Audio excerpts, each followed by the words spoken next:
boast about our land, saying we have racial integration. We told the world that our country is an example of love, peace, and racial harmony. But all that's now a fate. The country club issue made us wide awake. But that's a drop of water, my friend, in an ocean of discrimination. So please, won't you tell country club? And what must you tell them? Massa, they must them.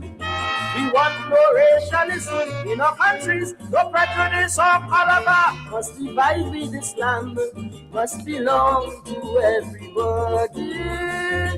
So tell the Portuguese club to cover our island, to hell with Junction and Chinese Association. These lands only has room for us West Indians. We want no division. Massa, they massa.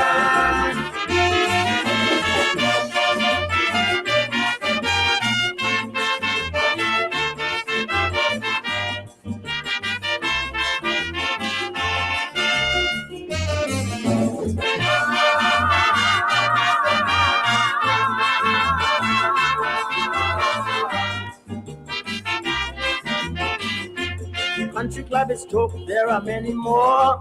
Our banks give us loans based on our color. You get certain lawyers to defend you in court. The color of your skin or prestige is your passport. Massa in hotel, drinking rum and whiskey, and he living swell. And the poor man catching his tail, and if he thief to live, they throw him in jail.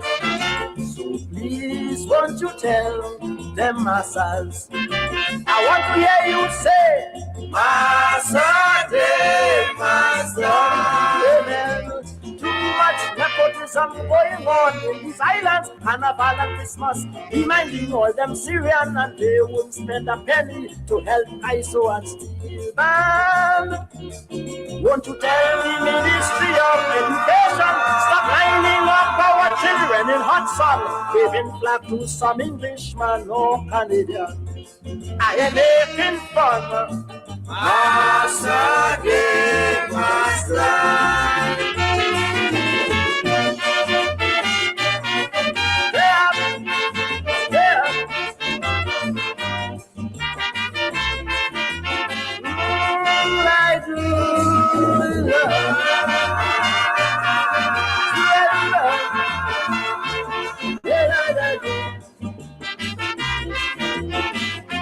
Let's face the facts, brother, look around.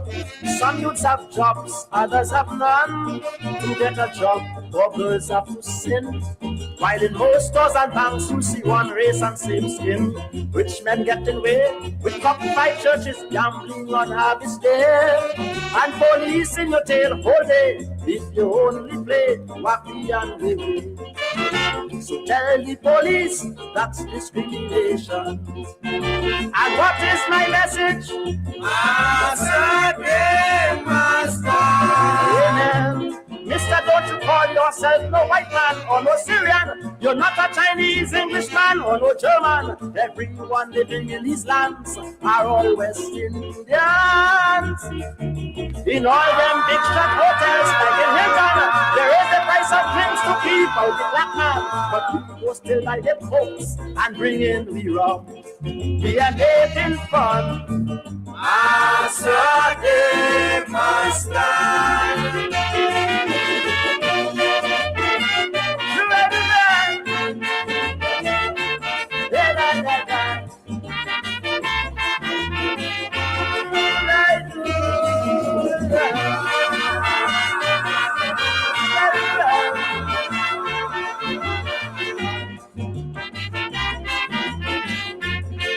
Governments in the Caribbean must now put a stop to all of this sin. It is time to stop Massa. Everyone must be free to live and enjoy rights here. No more exploitation. Have respect for labor unions. Pay good wages and benefits. It's time that Massa should take his exit. Please, won't you tell the authorities?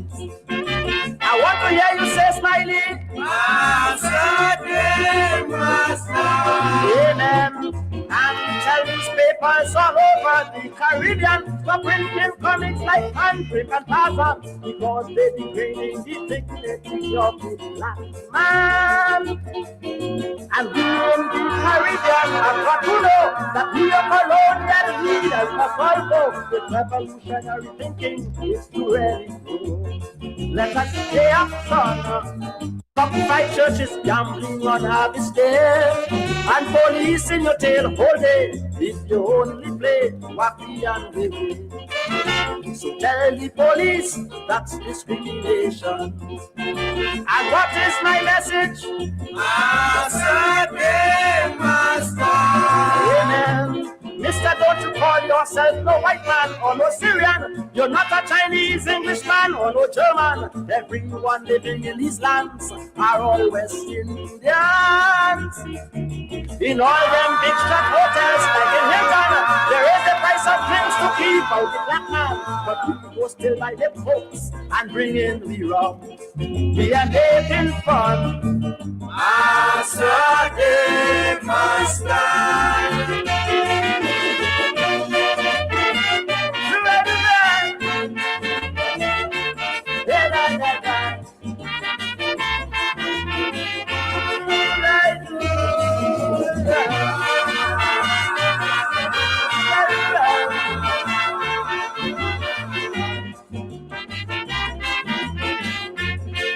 Governments in the Caribbean must now put a stop to all of this sin. It is time to stop Massa.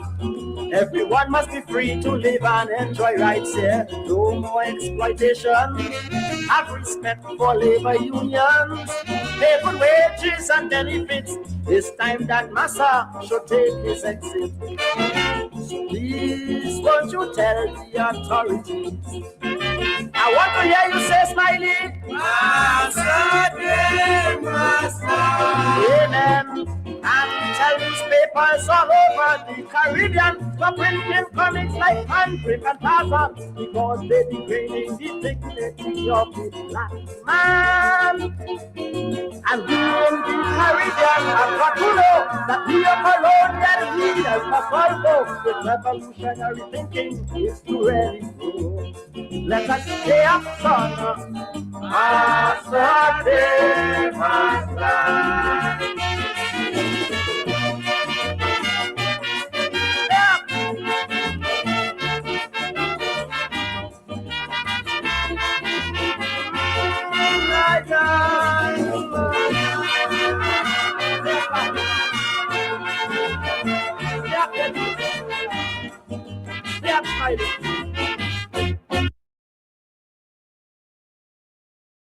Say it again. Bundle and save on insurance. Libbity bibbity. Swoon. Swoons.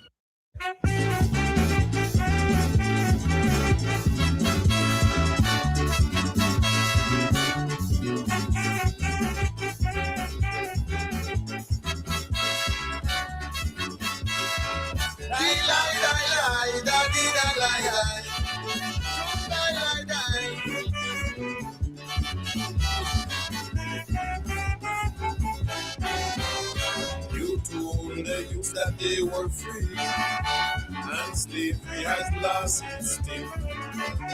But they're not foolish, they can see you're lying deep. Slavery has not left our doors, not yet, I'm sure. We have got to fight the battle some more. The time has come for every man in the Caribbean. Hold one common destiny, decide to make our people free. We have got to stand up for the rights, to lead the lives we choose, to change and answer to refuse. If you think the battle is done, my brother, and you are riding an illusion, an illusion. You talk of progress, love, and justice, peace, and unity. All illusion. We we have no hold on these our native islands. Our hands are tied, we don't control our actions. From the we forward together in a social endeavor, our goal. Social control, we slave no more, we slave no more. Only then we slave no more. We'll beg no more, we'll stoop no more. Only then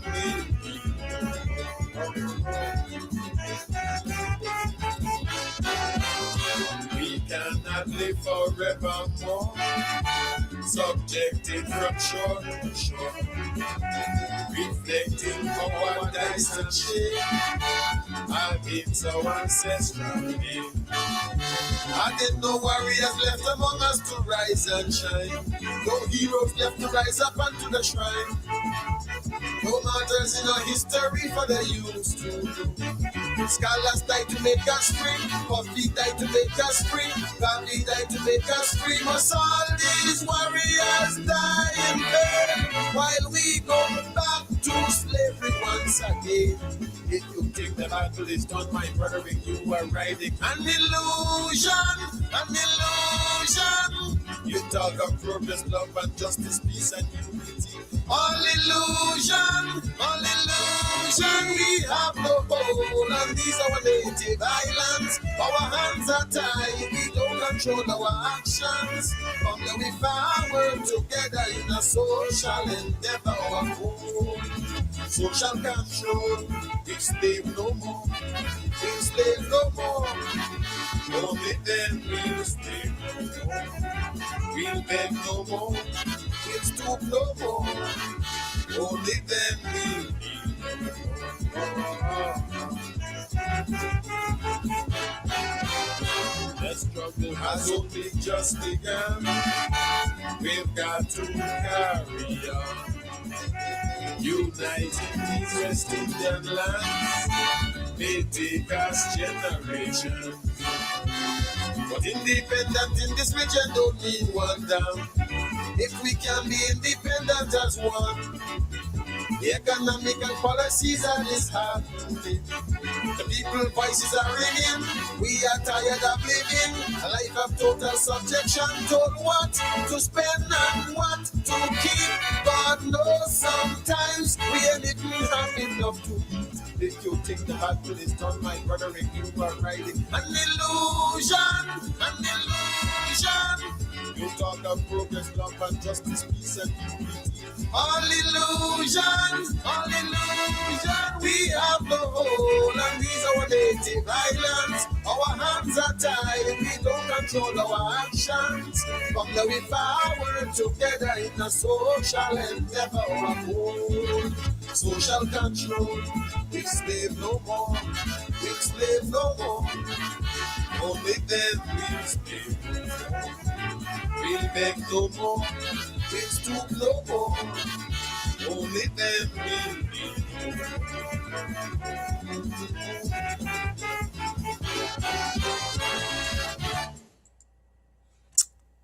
Riding an illusion, short, out of Antigua.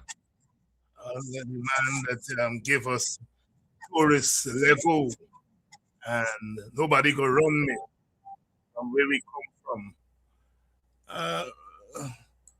Raising the question of independence. He said, we ride in an illusion. We have no control over these West Indian islands. We ride in an illusion. And before that, shocked us. Dr. Hollis, Liverpool, Massa Day must done. Massa Day must done. Welcome to Politics 101 tonight on a Wednesday night. And we are in the period of independence. It's on the lips of everyone, including the young people. And we cannot avoid it. Welcome, whether you're joining us from in Guyana or outside of Guyana. Please share the live, share the link, let everyone know that we're on tonight. We're getting there. Are we riding an illusion? Is short, correct. Are we riding an illusion when we talk about independence? Are we riding an illusion? Good evening. We're going to talk this through. The coming days and weeks are going to be painful for someone like myself that comes from one of the traditions of our independence that must pick apart our independence journey and do a critical analysis. You see, when the decolonization period, the 40s, the 30s, the 40s, the 50s, as we get into the 50s and we're getting ready for independence, there were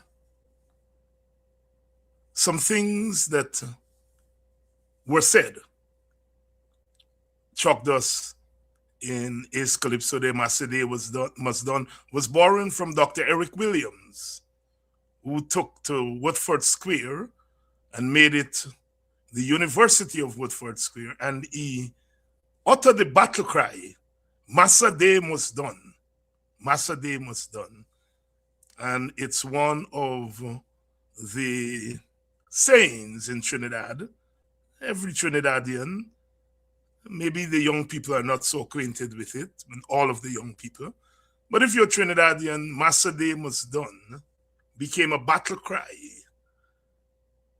Dr. Eric Williams signaling an end to colonialism and saying we are entering into a new era, an era where the days of Massa must come to an end. Massa Day must done. In our Guyana, there were a few sayings. Dr. Chetty Jagan came back and said, workers of the world unite. You have nothing to lose but your chains. Signaling a Marxist, socialist tendency in our modern politics. It was that battle cry, workers of the world unite, you have nothing to lose but your chains, that would ignite the early PPP. And then as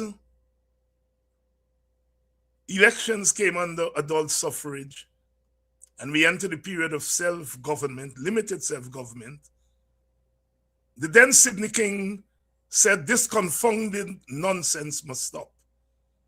This confounded nonsense must stop. A battle cry that, like Eric Williams in Trinidad, who say Massa Day must done, Sydney King was saying, this colonial nonsense must stop. This confounded nonsense must stop. It was laying in the sand,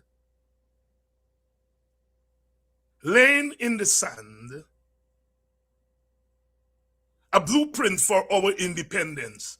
What he, Sydney King, thought he was hearing from the people, that this confounded nonsense must stop. He was using the people's language, but he was making a fundamental point that colonialism is gone, is going, and a new day is coming. And the colonials must yield to an independent Guyana. And that the ways of the colonial world and the colonial ethos must give way to a new ethos. This confounded nonsense must stop. And that political saying has lived through the years. 70 years later, people of certain generations, remember, the young people are now catching on to it. Later on, Forbes Burnham would say, we have a destiny to mold, an independent destiny, a destiny to mold. The destiny of independence, as I've explained many times, must mean freedom. It's interesting that in today's Guyana, something is happening that people may not take notice of. Donald Ramotar is doing his best to keep Cheddi Jagan's view of the world and his contributions to Guyana's independence alive. He's perhaps singular in that. Roy sometimes, but Ramotar more. Jagan's party has moved on from Jagan. Workers of the world unite. You have nothing to lose but your chains. Workers' solidarity, socialism, Marxism. The present PPP has moved on from Jagan. And Ramotar is trying to keep Jagan alive in the consciousness of his supporters and the wider country. Vincent Alexander has the Burnham Foundation, trying to keep Burnham alive, Burnham's destiny to mold, trying to keep in the consciousness of Guyana Burnham's worldview and what he stood for and his contribution to Guyana. And in a humble way, perhaps not in as grand as the other two, I have dedicated myself to keeping the legacy of Iyusi Kwayana alive. The three of them are what I call the early pioneers and architects of our independence. Jagan's workers of the world, unite, you have nothing to lose but your chains. Kwayana's this confounded nonsense must stop. Burnham's destiny to mold. They represent three pillars of our independence. Three pillars of our independence. Jagan calling for working class unity. Kwayana signaling a resistance call, an in-your-face call, telling the colonials where to get off. Stop this confounded nonsense. And Burnham later on, a destiny to mold, grappling with the reality of governing an independent Guyana. And when you take those three pillars and you put them to Guyana, you get a sense of what the early pioneers envisage our independence to be. Please hear me out tonight. It's not easy talking about these things because I'm going against some popular view. First of all, I'm saying that people talk about Burnham and Jagan, and it's easy to say Burnham and Jagan, you know, one Indian, one African, and the story done, you know. You don't have to think through anything after that. But I'm saying that there were three tendencies in our early independence ethos.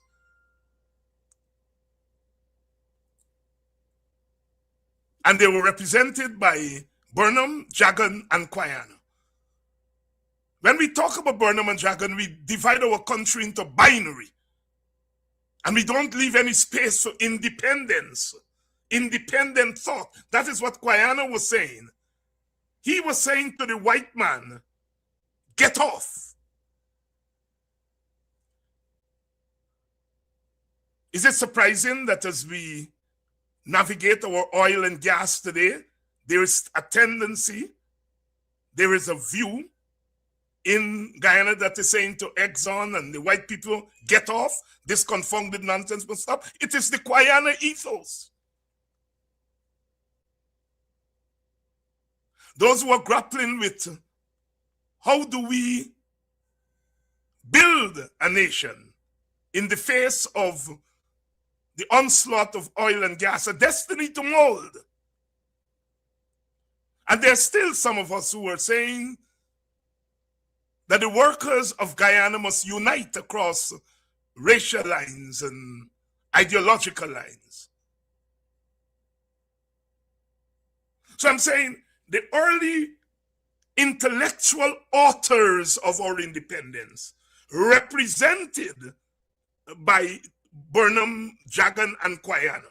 And note I say represented, because Burnham had people behind him, a phalanx of people. Jagan had people behind him. Quayana had people behind him.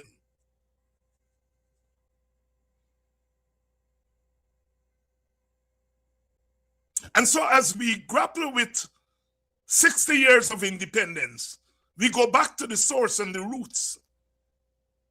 And we do so in an honest way, not a way of excluding, but a way of including. A proper understanding of where Guyana is.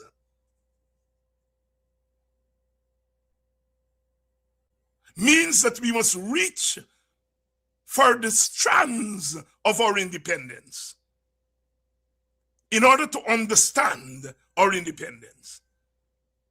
Many of you were surprised to know that the person who coined the term the Cooperative Republic was Quayana. The person who wrote the party songs for the PNC, the PPP, and the WPA is Quayana. The person under the PNC who was in charge of land reform,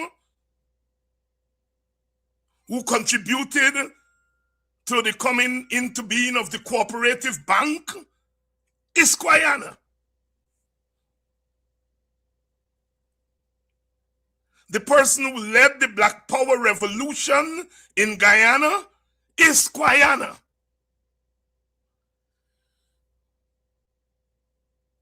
This is taking nothing away from Burnham and Jagan, but I am positing a broad understanding of our independence.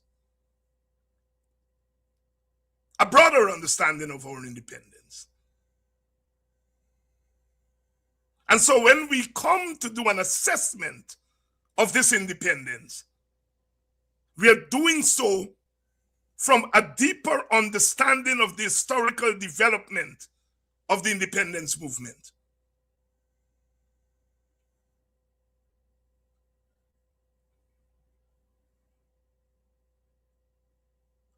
This confounded nonsense must stop.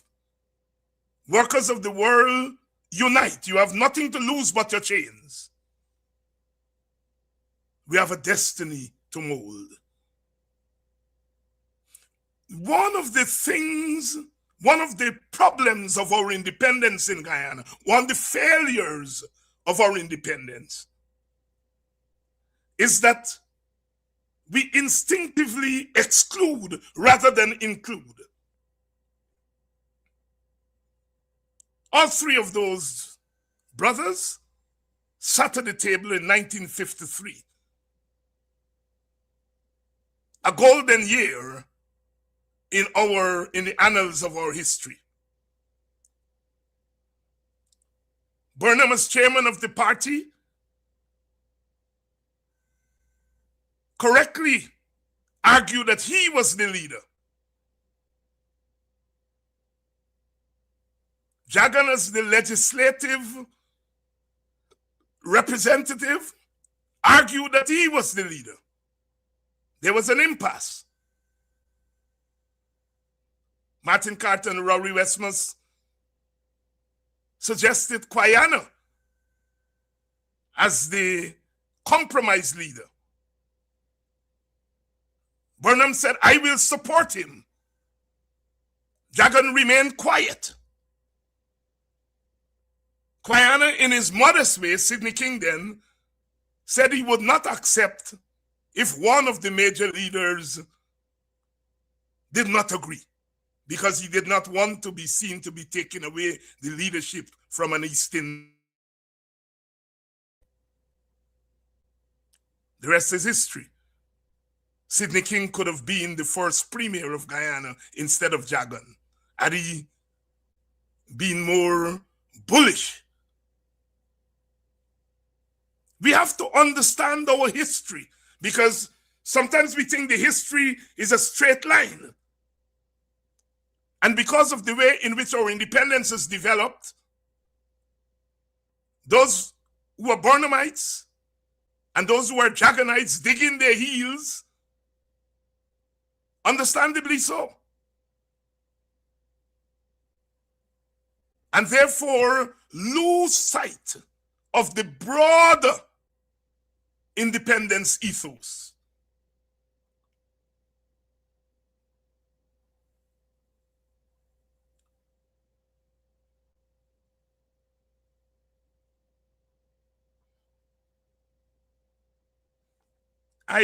As I said, I trace my tradition back to the Guyana ethos, this confounded nonsense must stop, which was the radical cry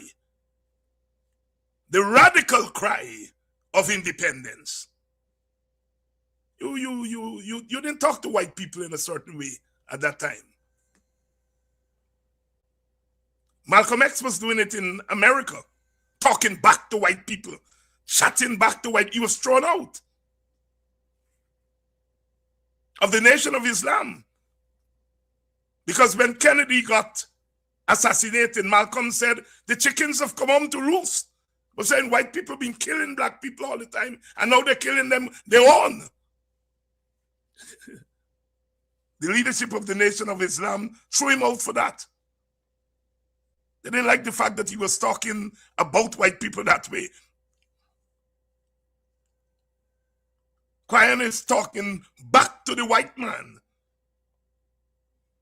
in a way that Jagan didn't, and a way that Burnham didn't. Burnham would talk back to white people when he got power.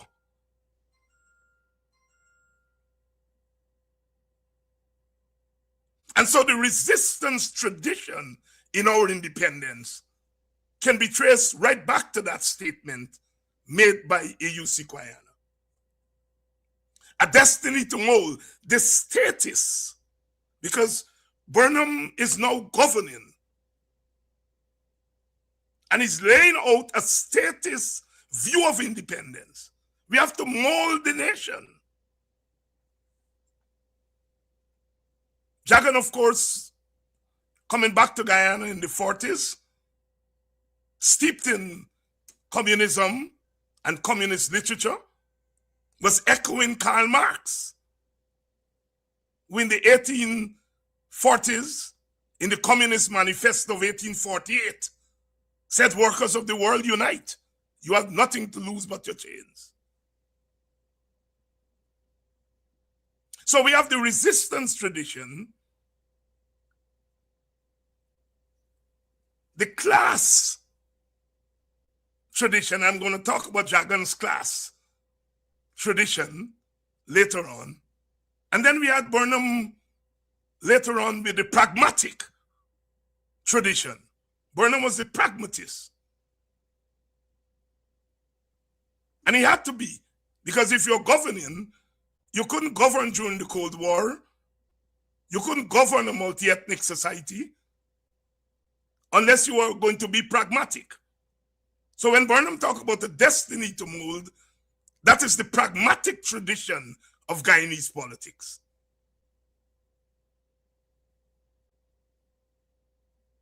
You see, I'm wanting us to understand why we are where we are today and why we have survived 60 years, but why we have messed up in 60 years. I heard young Dexter Todd last night doing his first podcast, and he went somewhere that others who were closely aligned with the PNC would not go. He argued that the people who are leaving the PNC, he was making reference to the recent group that left. He argued that these were people, if they were steeped in the ideology of the parties, the ideology of the PNC, the ideology of the PPP, would examine their action. And I think implied in his argument was that political activists, for the most part today, are not guided by ideology, but they're guided by a transactional understanding of politics. Because if you were to ask them, what is the founding ideology of the PNC, they wouldn't be able to tell you. What is the founding ideology of the PPP? Well, those in the PPP is a lost cause. They've moved on. They now embrace a transactional, I don't want to call it capitalism, but a transactional kind of bastardized capitalism. Because it's not even classical capitalism.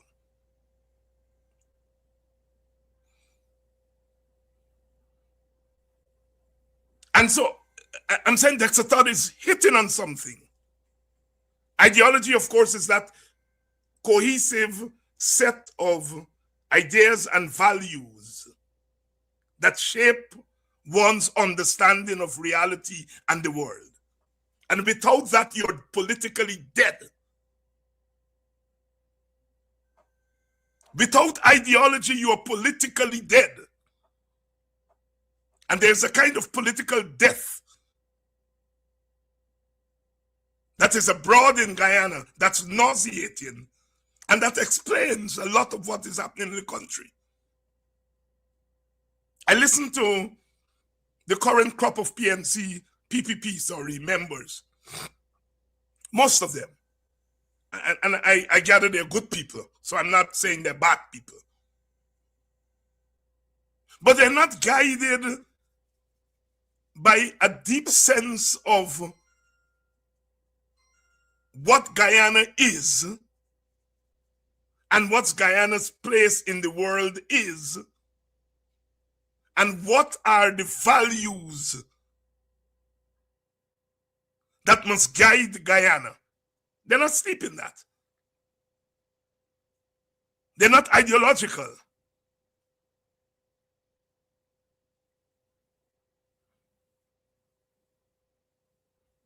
And so we have new generations that are coming on the political scene devoid of ideology.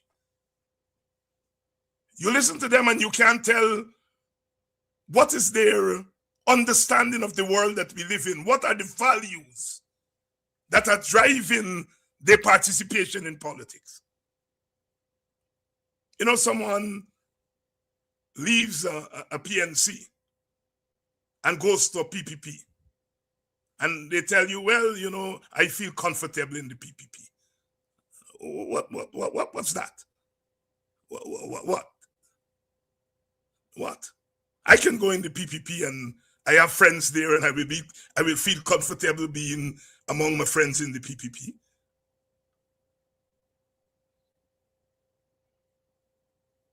But if I look at the way in which the PPP is governed in Guyana, the policies and the thoughts that go into the policies, I can't be comfortable because it is against my own political values.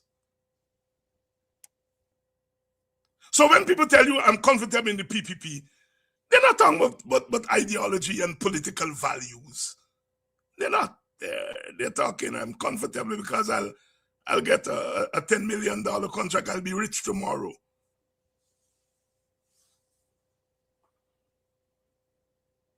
And I'm saying this is not necessarily their fault.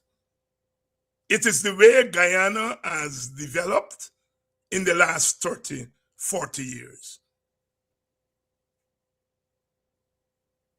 We are developing new generations that are not thinking critically about our country, where it came from, where it is, and how we navigate the present moving into the future.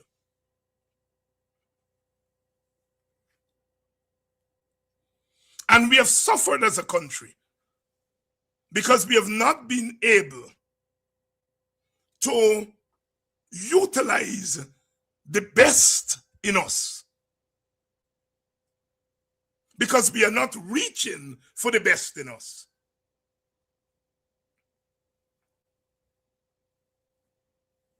What Burnham meant by a destiny to mold, it's the title of a book of speeches that is edited by Kit Nascimento and I think Mr. Burroughs, published since I think 1970. Do young Guyanese, do young PNC members pick up that book and study it and ask themselves, what is the political philosophy of the founder leader? It's all good and says Burnham was a great man. And I hear that a lot from PNC supporters. Burnham was a great man, he was a visionary. And you ask them, name a deep philosophical contribution. They will tell you about the bridge and the highways and so on. Fine. But what was Burnham thinking? These bridges and highways arose out of a particular thought, a particular view of what Guyana ought to be, a particular view of our independence. The PPP is building bridges too. They're building roads, more bridges and roads than Burnham, because they got more money. But I'm arguing that the thought that drove Burnham to do national service, to do bridges and roads, was different from the thought that is driving the PPP to do bridges and roads. And I'm being a teacher tonight. So I'm saying to my PNC comrades, because we are comrades now, it's easy to talk about the roads that Burnham did and things, but we have to go deeper than that. What motivated him?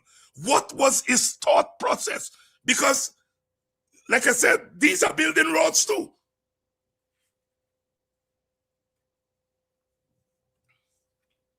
And I'm arguing that part of our independence failure is our inability at some point to continue the intellectual development of our people. And I'm not saying academic. I'm making a distinction between those of us academics who write books and teach at university and intellectual, which is about generating ideas and thoughts. An academic could be an intellectual. There are academics who are not intellectuals. And there are intellectuals who are not academics.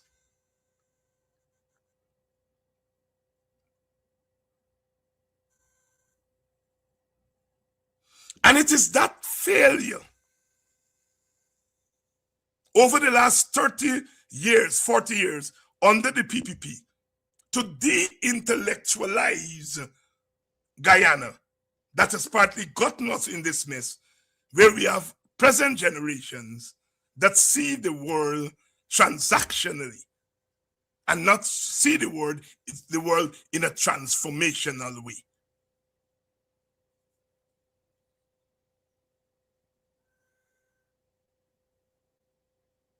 Then somebody's telling me, and I hear some men who should know better, telling me that Irfan Ali is a transformational leader. They either don't understand the meaning of transformation or they are dishonest. Irfan Ali is, God bless the young man, he is thrown into the deep and he is managing to stay afloat. There's nothing transformational about Irfan Ali. Irfan Ali is not grounded in any ideological strain. The ideological strain that made Irfan Ali, he has ditched it. And so the brother is rudderless. And somebody's telling me that he is some transformational, transforming what? From what to what? And again, I don't mean to be unkind to Orphan, but Orphan belongs to a generation that has been cheated by the PPP.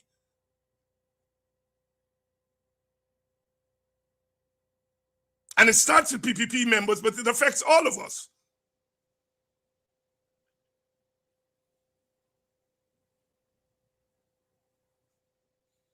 And so we are here at independence.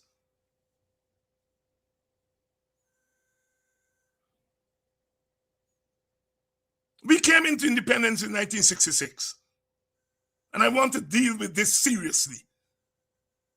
Between 1961 and 64, Indian people and African people killed each other, killed one another, brutally, civil war, violence. So we came into independence in 66, bloodied ethnically, bloodied, and we forget that, we gloss it over to our peril. It is one of the failures of our independence that we tried simplistic ways of dealing with a deep ethnic problem. We slaughtered each other on the simple but fundamental question. Independence is coming, the white man is going, who governs? You see, when we were fighting colonialism, the question was not who governs. The question was survival in a hostile colonial world. And so Africans and Indians found ways of confronting the common enemy, the colonizer. But as the colonizer is leaving, the question is no longer coming together because the colonizer is gone. The question is, who governs now? Who takes over from the colonizer? 1953 was an experiment. It was handled badly.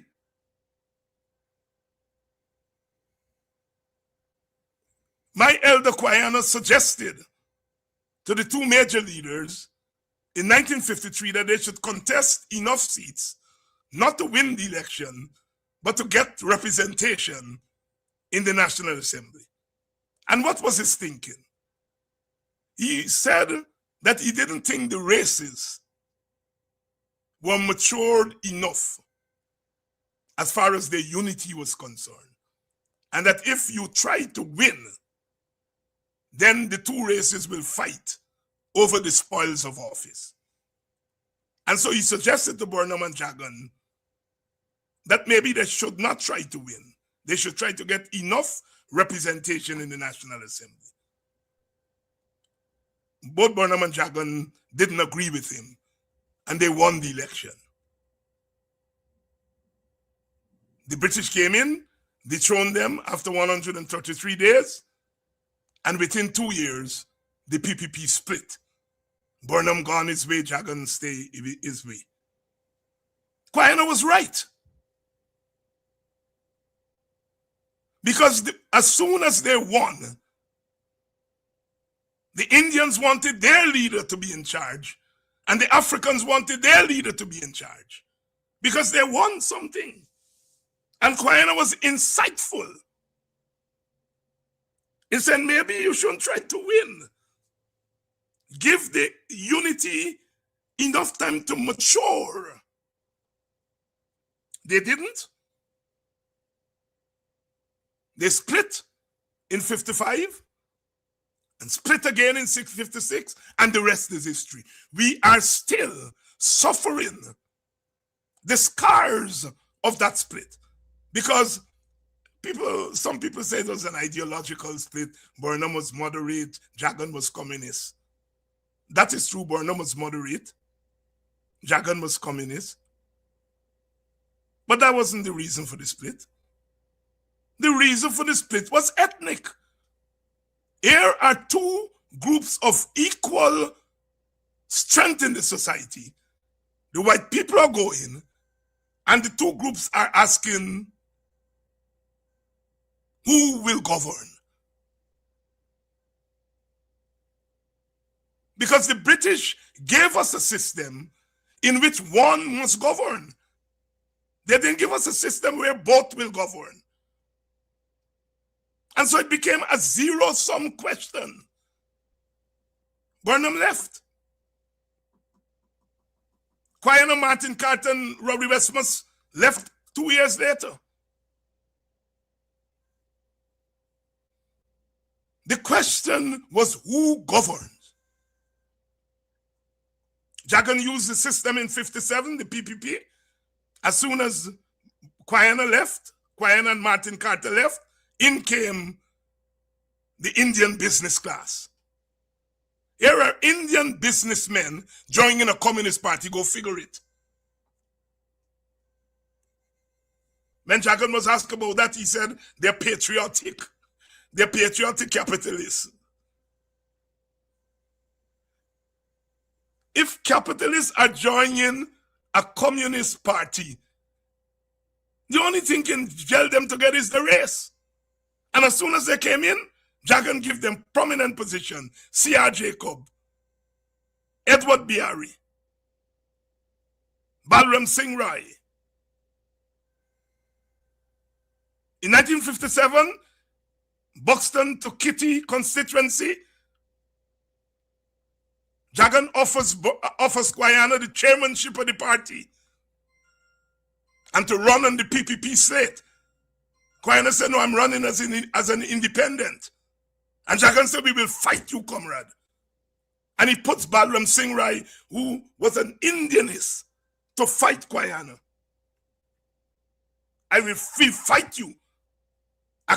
A right-wing Indian to fight a left-wing African. Jagan is left-wing, but he puts a right-wing Indian to fight a left-wing African. Go figure it out. Go figure it out. 57, PPP win using the system. In 61, PPP wins again using the system. Almost equal in vote, but because of the first past the post system, the PPP wins. Quayana sees the bloodbath coming. He says Indians don't want to be ruled by Africans. Africans don't want to be ruled by Indians. Let us have a joint system. A joint premiership where Jagan and Burnham are co-premiers. Jagan said no, Burnham said no. The PNC threw Quayana out of the party. Actually, he would later go to the mall and say if the PNC put a crapo vote for it, although they throw him out.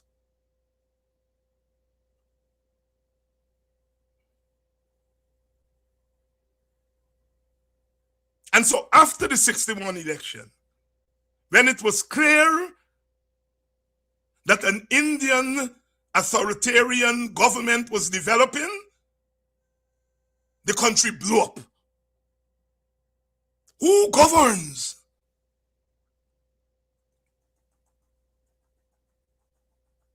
In 1961, Quayana is saying joint premiership. In 2026, 65 years later, the Carter Center is saying winner take all politics must go. And we must have a joint government.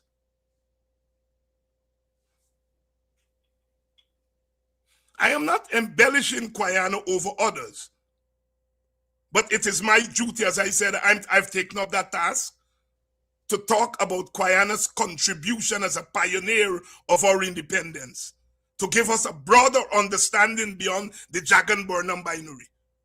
And at some point, I hope that Donald Ramatar and Vincent Alexander and myself can sit down and talk about these three pioneers as brothers to give our country a broader understanding of the thought processes that went into our independence.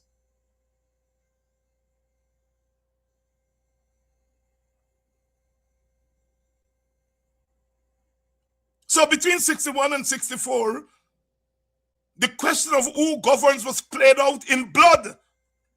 In blood. Indians can tell stories of African brutality, and African can tell stories of Indian brutality. Guyana will later on proffer the notion of no guilty race, saying that both races were aggressors. In 1961, Indians were the aggressors.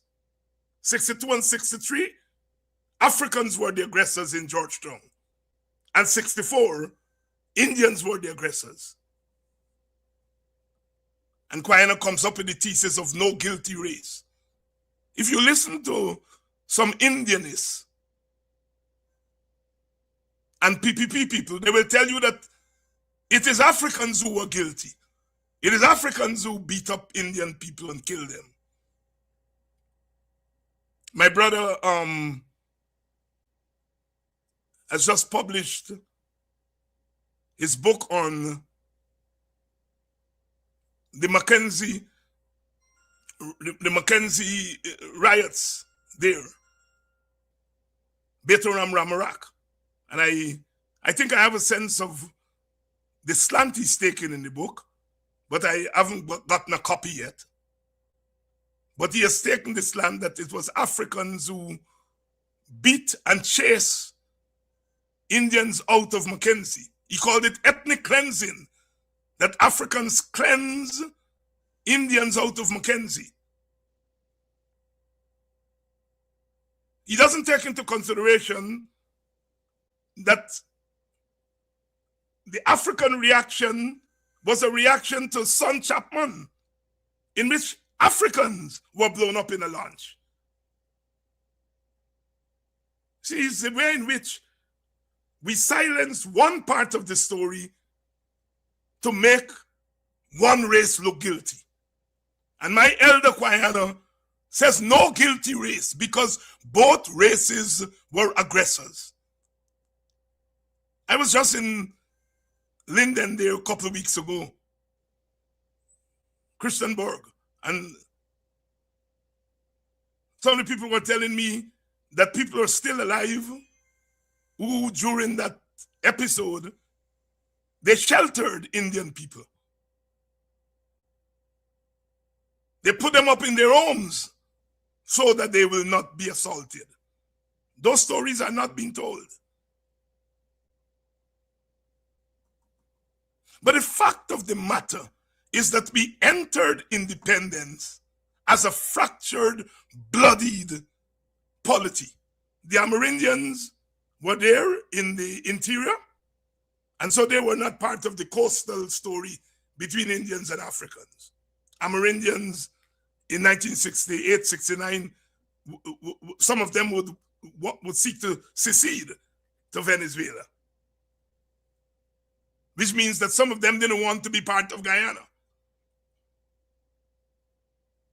And this is how we went into independence, and we gloss it over. As if we went into independence holding hands, singing Kumbaya. No, we did not. And one of the, if not the most important task of independence was to heal those wounds. And to heal those wounds, you had to go to the question of who governs. You had to settle that question. We came into independence with a PNC UF government, black people and Portuguese people. And we can say the Amerindians who were then represented by the UF. We could have said that they were part of that governance structure. But Indians didn't want the PNCUF government. They didn't. And they made sure that that government didn't work. They undermined it at the level of the economy. They undermined it at the level of politics.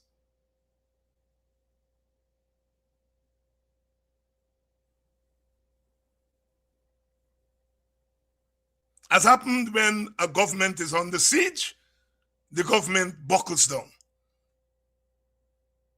Then came my tendency, the radical tendency, which is saying we have to break with colonialism. And that these governments in the Caribbean, they are not breaking with capitalism, they're not breaking with colonialism.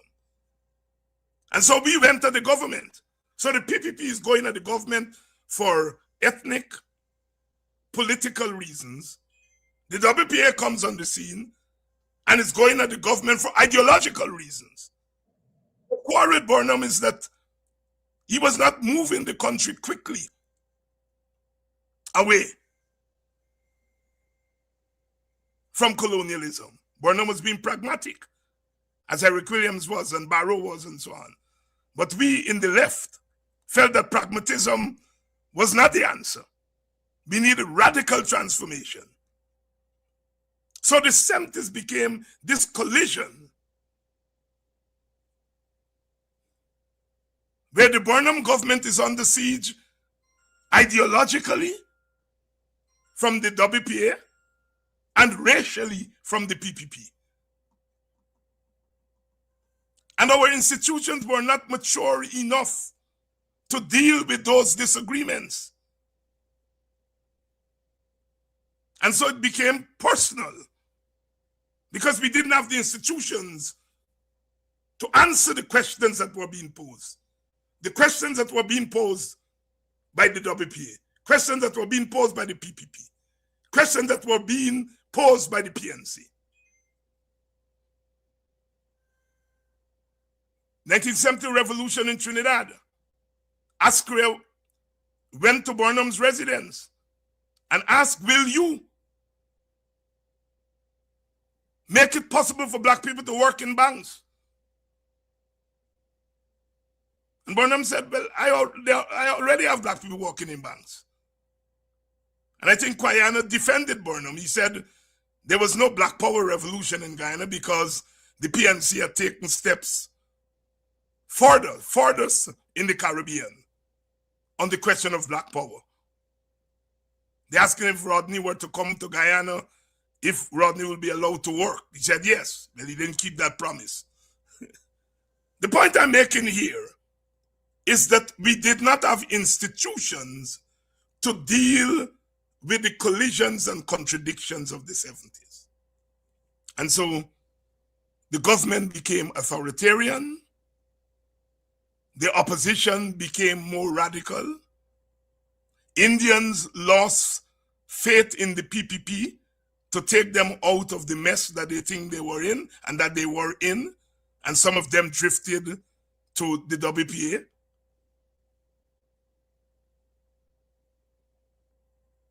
The more radical sections of the African population would drift to the WPA, including members of the army and so on and so forth. And like in the colonial world, the post-colonial world, the contradictions of the 70s are still not yet discussed in a real serious way. Some people say, you know, the WPA was wrong to oppose a black man and to throw him out of office.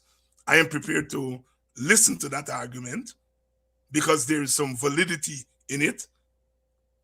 Some people say whatever Rodney would have done, as a black man, a black leader should not have given the green light to kill him. In fact, the green light should have been, do not kill him. We used to laugh on the streets because sometimes the rest of the WPA leadership would be beaten up and they wouldn't touch Guyana. And we used to say, well, Burnham gave the orders not to touch Guyana. The thing is that those who were doing the beating up didn't need Burnham to tell them don't touch Guyana.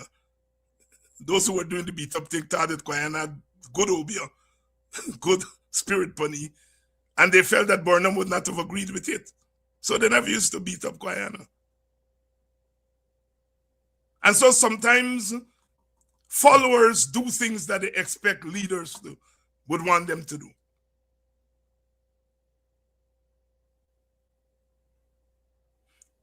So the 1970s, we made some serious mistakes on all sides. All sides. Burnham Jagan was more loyal to international communism. He was more loyal to the ethnic dynamics, the ethnic logic, which says, I'm a communist, but I can't win an election based on communism. I can win an election based on race. So he was a communist who mobilized based on race. He preached class ideology, but mobilized based on race. Burnham later became an avowed communist in the Declaration of Sofia in 1974. He said, I'm a Marxist-Leninist. So we had a country in the 70s where the three major parties, PPP communists, PNC Marxist-Leninist, WPA independent Marxists. And they're fighting against each other.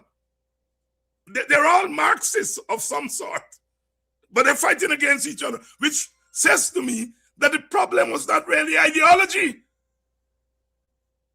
The problem was something deeper than ideology, because they agreed ideologically. All three of them agree with nationalizing bauxite, nationalizing sugar.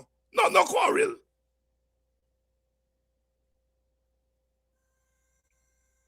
My only time where I was in any gathering with the PNC, the PPP, and WPA was in 1983 when the Americans invaded Grenada and the PPP, PNC, and WPA were in front of the American embassy picketing. My only time when I saw all three of the parties together, agreeing on something. We have to know the truth of our independence. We have to know the truth of our leaders. And God bless Ramatar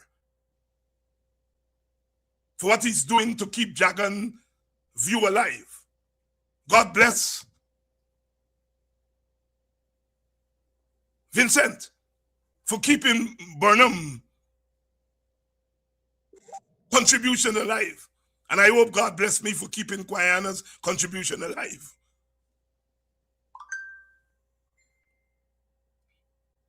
But it is when we look at the coming together of those strands, and we saw those strands clashing in the 1970s.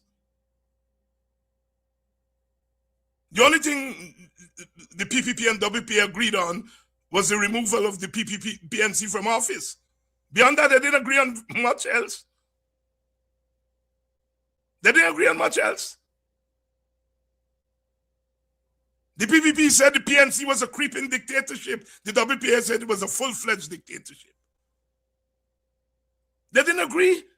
All they agreed on was the removal of PNC from office.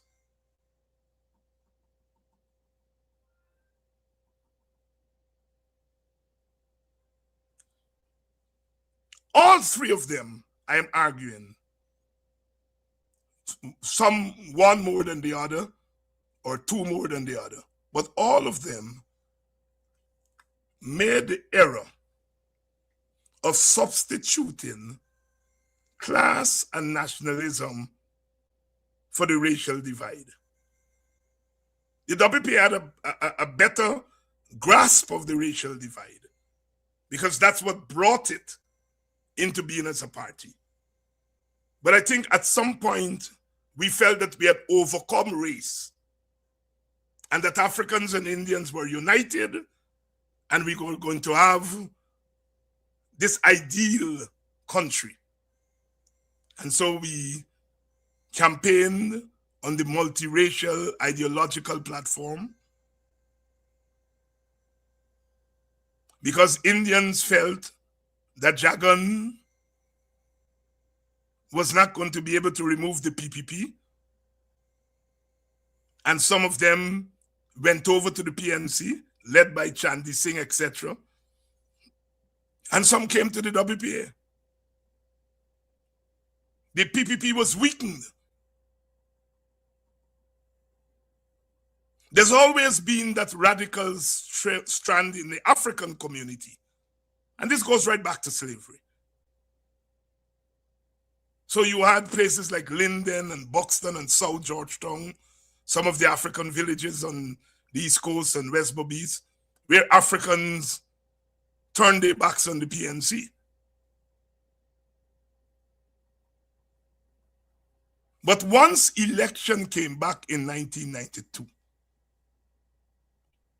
the Indians went back to the PPP and the Africans went back to the PNC. The WPA was weakened. Those who are trying to deal with the wind phenomenon today must read this history. They must read this history. Those who are crying that the PNC is dead and the PNC must do this and must read this history. That's called dead on the PPP. Because Indians felt that the PPP couldn't remove the PNC, and so they went to the WPA. Africans today feel that the PNC can't remove the PPP, and they're going to vote for win. You have to read history.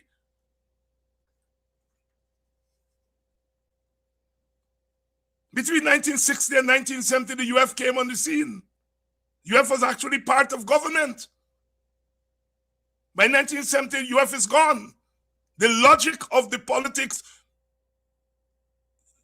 put an end to the UF. Up came the WPA in 1974. Glorious period from 74 to 92. Elections come 1992, WPA is wiped out. The AFC comes into being in 2006. Africans went to them, gave them 5 seats. Then some Indians joined them, give them a couple more seats. Today, 2026, 20 years later, the AFC is dead. Not dead. Yeah, I mean, they're still wrong as an organization. The WPA is still wrong. The AFC is still wrong. I don't know about the United Force. But the shine is gone. Up comes win. We have always had these third parties. Because what I'm gathering from young Africans is that they don't feel that the APNU has what it takes to deal with this rampant PPP. And they felt that Mr. Mohammed could do it. And some of them went and voted for him. History will tell whether they were correct or not. I don't know. All I'm saying is the United Force came for 10 years, vanish as a force, not as a party. WPA was there for about 18 years, vanish. AFC for about 15 years, vanish. There have always been times when our people have experimented with third parties.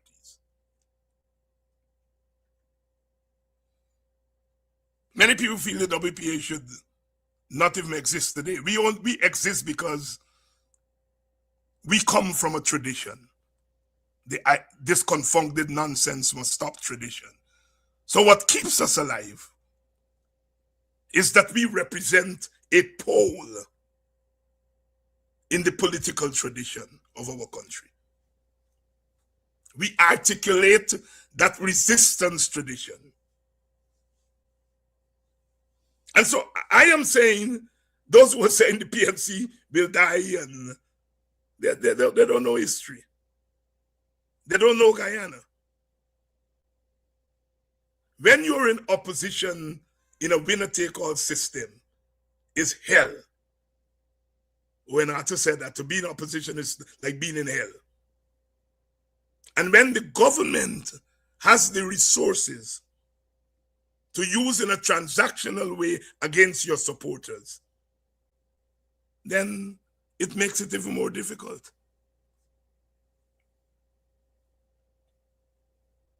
But once the system settles down again, as it did in 1992, Carter came, the PNC decided, well, we're done with chicanery.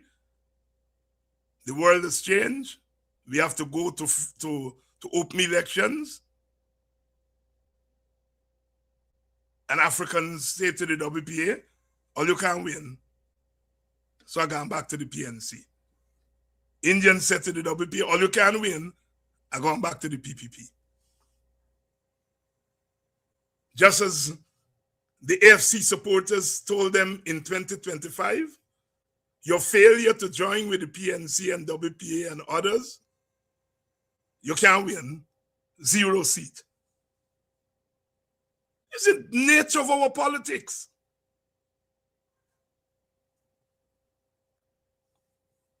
The nature of our politics. Read your political history. And I don't mean read it in a book, but know it. And people like myself have a responsibility to teach it. I may be a little bit biased sometimes in my analysis, but my facts, I hope, are consistent.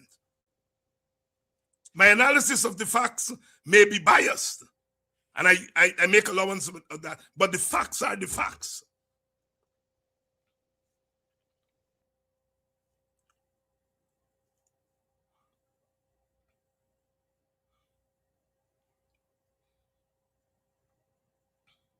We are back where we started at independence. The fact that Aubrey Norton could be deemed unelectable because he's black skinned, because he don't smile. So the angry black man. And you hear black people with it too, yeah? You hear black people with it. The fact that we face that in 2026 shows that we haven't moved beyond 1966. Because the question in 1966 was, what about these dark-skinned people who you can't put in bank because they don't smile? Their skin too black. And in 2026, we are delegitimizing a political leader because of his black skin, because of his poor black roots, because he don't smile. And we are saying that we have advanced in independence?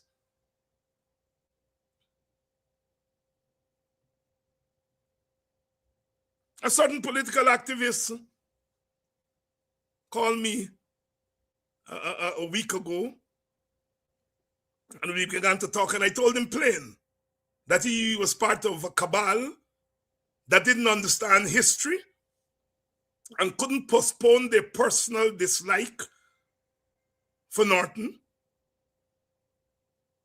When the wolves were at the door, when half of the society is rallying around their dark skin, Indian. Now, Irfan is not no Chamar and so on. They rally around their dark-skinned Indian. But some of our political elites couldn't understand that their problem with our dark-skinned African could be postponed, that 2025 was not the time to fight it. They didn't have the sense of history. They didn't have the understanding of the racial dynamics of our country. They didn't understand the unfinished question of who governs. That is still there. Indians has a better sense of it, the Indian leadership. And they rallied around their dark-skinned Indian who don't smile.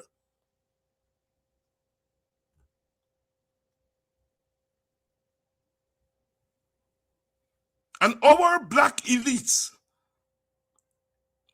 didn't understand the moment. You know, if you don't like a man because of his leadership style, you don't like a man because he don't smile or whatever it is, you know, those things are neither here nor there for me. But you had to have the presence of mind to understand that you're at a critical moment where this country is awash with money, and it will determine who owns Guyana in the next 50 years. And you were prepared to gamble it away because a man was too black, you didn't like his leadership style, and all the nonsense that were proffered.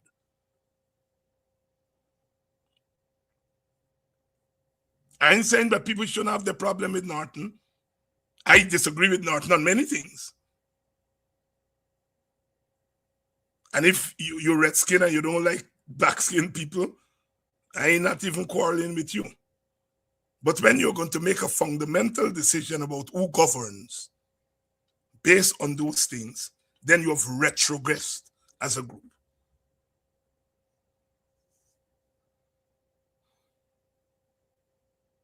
You have retrogressed as a group. And you don't have an understanding of your own independence. Because you have gambled. I noticed my sister.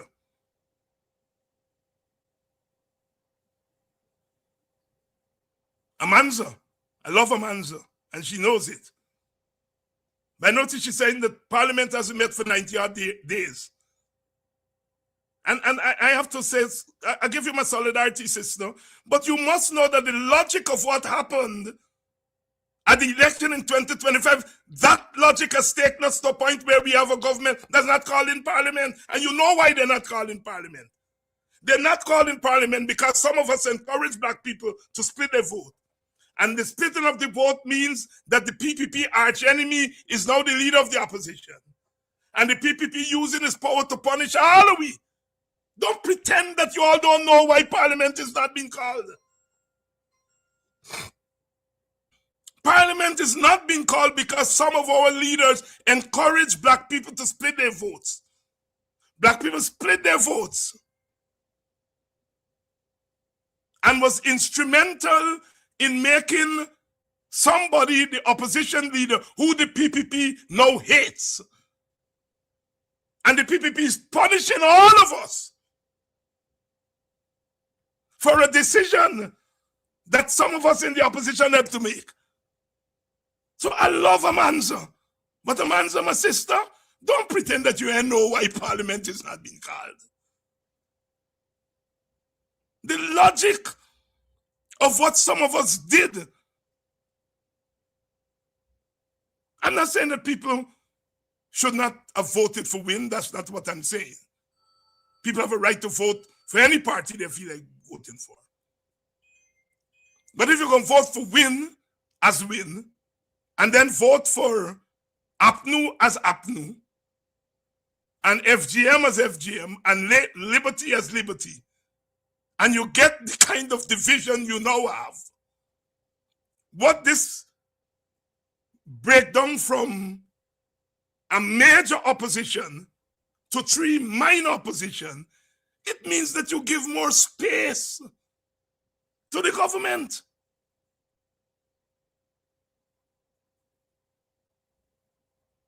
Including using its power not to call Parliament.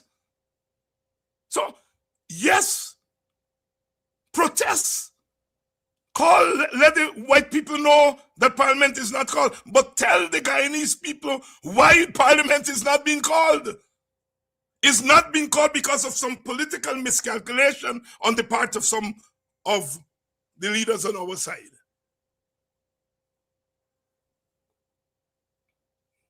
That's the origin of it. And that's why I'm saying these conversations are painful for me, because I can't go along with the status quo. I can't. This confounded nonsense must stop, leads me to make this kind of analysis. That yes, the PPP is governing in a brutal way, but this idea that we were going to create a minority government, if we split up African votes and hope that some Indians will come along and some Amerindians will come along, it backfired. It backfired. And we must say that. Amanza must say that. To not say that is not to be as open as you ought to be. The problem is the divided opposition. The PPP squeezing as it in balls. And in squeezing his balls, they're squeezing all of us balls. Don't pretend that we don't know that.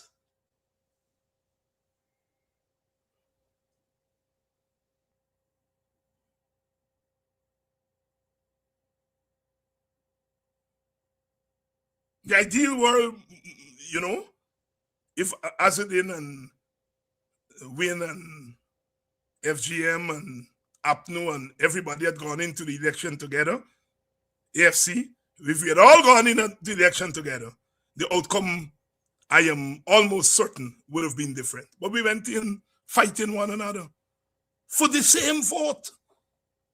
I know of households where some voted for Win, some voted for APNU. We were fighting for the same vote.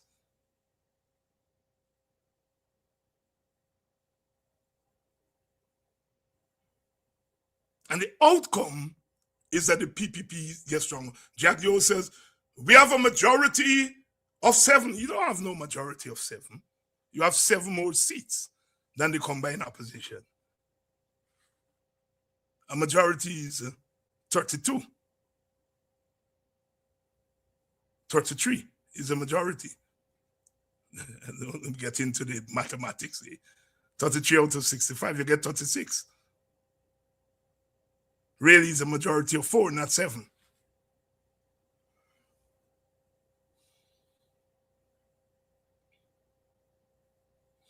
Our independence we made some errors. We look at perhaps the most racialized society in the world. I have had a chance to travel the Caribbean. I've had a chance to study societies like Guyana. And Guyana is among the most racially divided countries in the world. Yet we use every other tool to analyze Guyana except race. Except race. Major error. Major error. Burnham tried to use the state to bring the races together. Genuine, he tried. I think after time he gave up. The PPP never tried. When they came back to office, they decided we're not going down that road of bringing no race together. We are going to go for Indian supremacy. And that is why they Holland David Hines and people like me, when we talk about race, they don't want us to talk about race, because when we talk about race, we're skinning them up. Because they're using race, but they're calling it something else. But it's race. And then they get African people to say, well, it's not about race. It's not about race. It's about something else. So when we go to vote, we're not thinking about our racial survival. When we go to vote, we are remembering that is black people, children who gonna get gunned down by these people we put in, we vote for, some of them.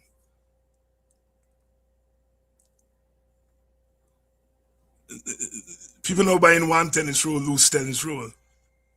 And I ain't saying Indian people are buying loose tennis roll, but I'm sure more black people and Amerindian people buying loose tennis roll than Indian people.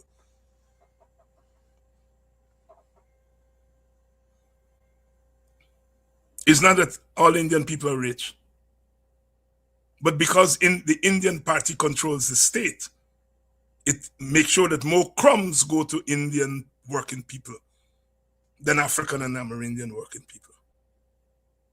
So whereas Amerindian and black people buy one tennis roll, the Indian may scrape by and buy 2 or 3, or maybe the whole pack.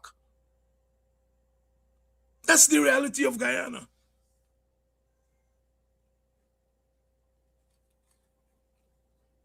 But Africans have voted, some Africans have voted for an Indian leader. An Indian leader who never, since the elections are over, ever uttered the word African, ever went out there and says, I am fighting for African people. Never, never. And he wouldn't. Why should he? He got free votes.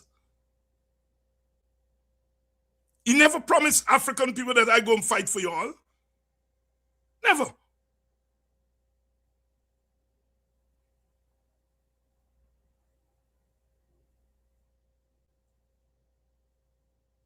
The brother, Muhammad, is basically using what has been given to him on a platter. Can't vex with the man. People still meeting me and say, Dr. Hines, you know, when black people going to stop suffering, and some of them vote for me team.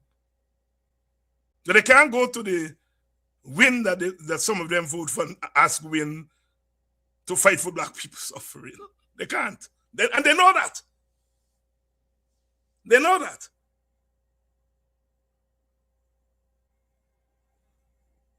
And because we never dealt with the question of race in a serious way, not the PNC, not the PPP, the WPA to some extent dealt with it, but I think ultimately we moved away from a racial analysis to a purely class analysis, although embedded in it was the question of race. I think WPA did better on the race question than the other two. And so because we didn't give our nation a popular understanding of the notion of race and how it determines what happens in Guyana, then we paid for it at the 2025 election. APNU paid for it. The PPP is much more clever at dealing with race because the PPP, the Indians have institutions that are grounded in race. The Hindu temples and so on, where the whole question of caste and so on, Indian history and the remnants of caste give Indians a sharper sense of race. And so they don't necessarily have to depend on the political party to teach them about racial dynamics. They have a better sense of race and racial solidarity than Africans. And so Indians may vote for other things, but they vote for Indian solidarity. Africans, a good portion of us, were prepared not to vote for racial solidarity. So we voted for transaction, but we want racial solidarity at the end of the election. That's the mess we found ourselves in. And I don't blame the voters. Voters deal with what is before them. They deal with what is before them.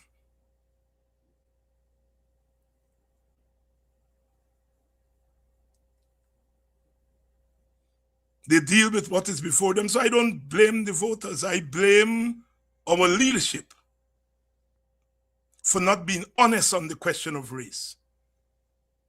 We're not honest on race. I am aware as a political leader of sorts that sometimes my colleagues would prefer I am not around. Because if I'm around, they have to confront the question of race. And they don't want to do it. Because there's this notion that if you deal with race, you will lose votes. And so sometimes I know that they would rather me not be around. Because I don't have to open my mouth. My very presence raises the question of race, raises the question of African dispossession, raises the question of African-Indian relations, raises the question of Amerindian condition. Our independence did not adequately deal with the question of race. And so what we have in 2026, after 60 years of independence, is an Indian business elite that has captured the Marxist-Leninist party. Between 1957 and 64, they came into the party, but they didn't capture the party. The Jagans and the communists remain in control of the party. This time around, the Indian bourgeoisie class, the Indian business class, a lot of people in that class are grounded in Indian supremacy. They have captured the PPP and in effect captured the government and the state.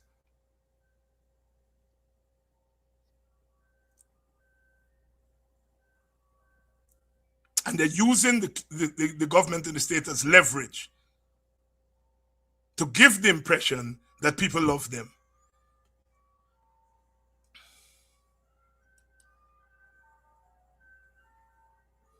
These conversations, like I said, are painful sometimes, but we must have them. We must have them because we have to level, we have to recognize our mistakes. I think between 2015 and 2020, the coalition government, which I think of all the post-independence government, that government had the best opportunity to make a breakthrough on the question of race and governance. But because collectively that government did not understand its own mission, things fell away. I love Moses, I love Kemraj, but I always thought that once you got power in 2015, Moses and Kemraj should be living in Indian communities. Living in Indian communities, trying to convert Indians to the idea of a multi-racial state and society.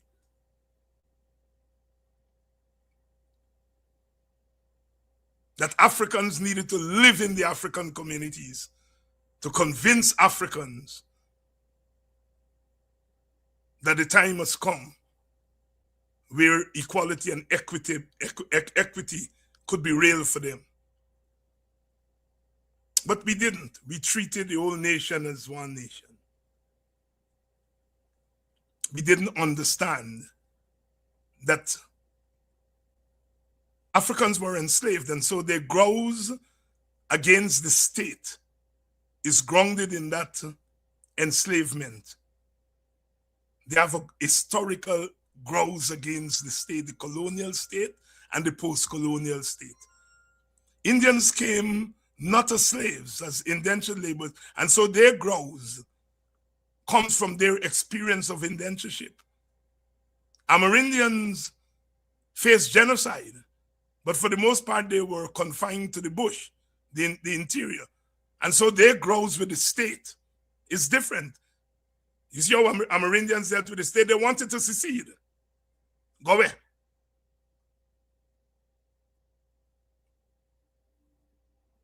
And so each group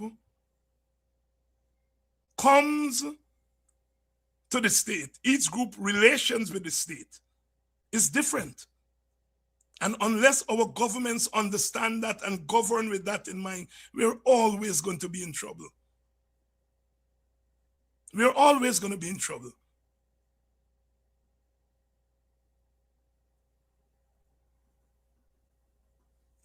Independence at 60. We are keeping on.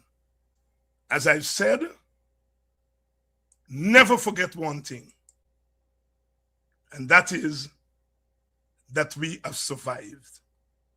Whatever else, well, despite all the challenges, we have survived. Remember where I start. Workers of the world, unite. You have nothing to lose but your chains. Chedi Jagan. This confounded nonsense must stop. Kwayana. We have a destiny to mold, Burnham. You put those three worldviews together, and you have a sense of where our independence started. I love you all, as always, and we got to keep doing this because a brighter day is inevitable.